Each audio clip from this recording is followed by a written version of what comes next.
Yeah, it was a real eye-opener for us because we got an NIHR program grant called Vocal, which was led by Trish Greenhalgh, who was working with us as our academic lead from Oxford. And um, we looked at specifically this whole issue of cancer care in a tertiary site within the hepatopancreatic biliary unit at Barts Health. And they were getting people traveling long distances with carers for frequent appointments. And yeah, like most people, we thought we would not be able to break bad news and it was inappropriate to do this online.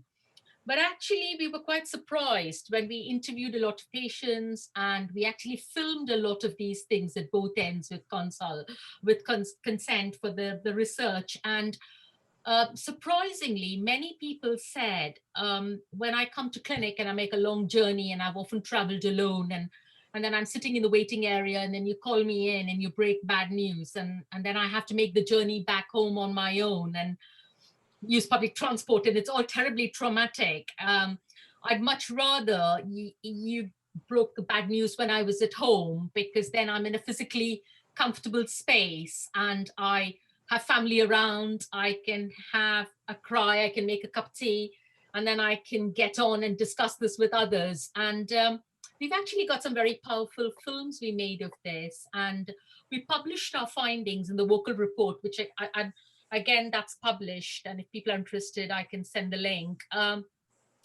So that was quite surprising. I mean, obviously, again, one size won't fit all, and you probably do have to discuss this with people. But we were quite surprised when many people prefer to have more sensitive conversations online.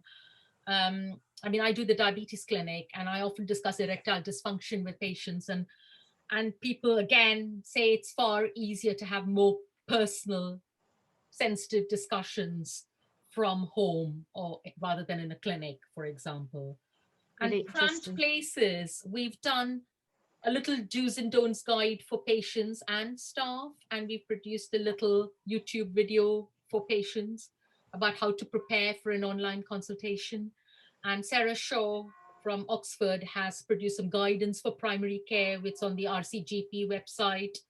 And a lot of this is available on our website again about preparing for a consultation, both for the patient and the health professional, which we can share.